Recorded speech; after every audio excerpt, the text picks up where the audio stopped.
দেখতে সুন্দর ও মজবুত হলেও ইলেকট্রনিক্স মার্কেটে নিম্নমানের মাল্টিপ্লাগে সয়লাব হয়ে গেছে। আজকে তেমনই একটি সুন্দর ডিজাইন ও আকর্ষণীয় মাল্টিপ্লাগের পোস্টমর্টেম করে দেখব কেন এই মাল্টিপ্লাগগুলো দীর্ঘস্থায়ী ও টেকসই হয় না।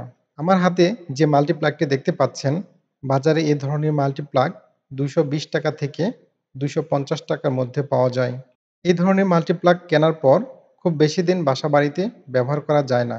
আজকে মাল্টিপ্লাগটি খুলে দেখব এর ভিতরে কি ধরনের কম্পোনেন্ট আর কি ম্যাটেরিয়াল ব্যবহার করা হয়েছে। মাল্টিপ্লাগ সকেটটির ভেতরে ৩টি 2 পিন সকেট, একটি 3 পিন সকেট, একটি পুশ বাটন সুইচ ও একটি এলইডি ইন্ডিকেটর রয়েছে। দেখুন পুশ বাটন সুইচটি কেমন নড়বড়ে ও ঢিলেঢালা এবং প্রতিটি সকেটের কানেকশনগুলো নিম্নমানের কেবল দিয়ে করা হয়েছে। মাল্টিপ্লাগ সকেটটি বাইরে থেকে অনেক আকর্ষণীয় ও ঠিকঠাক মনে হলেও এর কম্পোনেন্ট ও বিল্ড কোয়ালিটি খুবই নিম্নমানের। এখানে যে 3 পিন সকেটটি ব্যবহার করা হয়েছে সেটি আসলে 3 পিন সকেট হলেও প্রকৃতপক্ষে 2 পিন সকেট।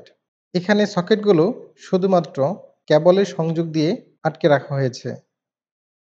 সকেটগুলো স্ক্রু দিয়ে আটকে রাখার জন্য কোনো ব্যবস্থা রাখা হয়নি, যার কারণে টেস্টার দিয়ে খুব সহজেই খুলে ফেলা যাচ্ছে।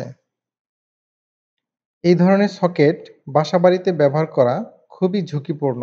নিম্নমানের ম্যাটেরিয়াল দিয়ে তৈরি করার কারণে এই সকেট ব্যবহার করতে গিয়ে যে কোনো ধরনের দুর্ঘটনা ঘটার সম্ভাবনা থাকে। তাই বাসাবাড়িতে এই ধরনের নিম্নমানের সকেট ভালো কোনো লোডের জন্য ব্যবহার করা নিরাপদ নয়। এবার চলুন দেখি এর কারেন্ট ক্যাপাসিটি। মাল্টিপ্লাগ সকেটটি ম্যাক্সিমাম 10 অ্যাম্পিয়ার কারেন্ট বহন করতে পারে। একটি ইন্ডাকশন বা ইনফ্রারেড কুকার প্রায় 2200 ওয়াট লোড প্রয়োজন হয়। এই ক্ষেত্রে এই মাল্টিপ্লাগ সকেট দিয়ে ইন্ডাকশন বা ইনফ্রারেড অথবা ইলেকট্রিক হিটার জাতীয় কোনো ডিভাইস ব্যবহার করা নিরাপদ নয়। এই ধরনের লোড ব্যবহার করতে হলে অবশ্যই একটি ভালো মানের মাল্টিপ্লাগ সকেট প্রয়োজন। আমার চ্যানেলে কিভাবে ভালো মানের একটি মাল্টিপ্লাগ সকেট বানাতে হয় এই বিষয়ে একটি ভিডিও টিউটোরিয়াল দেওয়া আছে। আমি ডেসক্রিপশন বক্সে এবং উপরে আই বাটনে ভিডিও লিঙ্কটি দিয়ে দেব। আপনারা ইচ্ছা করলে অল্প খরচে নিজেরাই ভালো মানের একটি মাল্টিপ্লাগ সকেট বানিয়ে নিরাপদে সকল ধরনের ইলেকট্রিক্যাল হোম অ্যাপ্লায়েন্স চালাতে পারেন। এবার চলুন দেখি এই মাল্টিপ্লাগ সকেটে কী ধরনের কেবল ব্যবহার করা হয়েছে। মাল্টিপ্লাগ সকেটে যে ধরনের কেবল ব্যবহার করা হয়েছে ঠিক একই মানের অন্য একটি কেবল নিয়ে ইনসুলেশন খুলে দেখব কেবলের কোয়ালিটি কেমন ব্যবহার করা হয়েছে। কেবলের ইনসুলেশন খুলতে গিয়ে কেবলটি বারবার ছিঁড়ে যাচ্ছে। এতেই বোঝা যাচ্ছে এই মাল্টিপ্লাগ সকেটে ভালো মানের কোনো কন্ডাক্টর বা কেবল ব্যবহার করা হয়নি।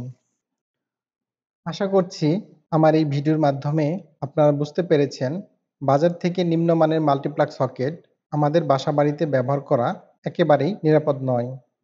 ভালো মানের মাল্টিপ্লাগ বানিয়ে বাসাবাড়িতে ব্যবহার করুন। সবাই নিরাপদ থাকুন। আর ভিডিওটি ভালো লাগলে লাইক ও শেয়ার করবেন। এরকম আরও গুরুত্বপূর্ণ ভিডিও দেখতে আমার এই চ্যানেলটি সাবস্ক্রাইব করে বেল আইকনে ক্লিক করে রাখুন। ভিডিওটি দেখার জন্য সবাইকে ধন্যবাদ।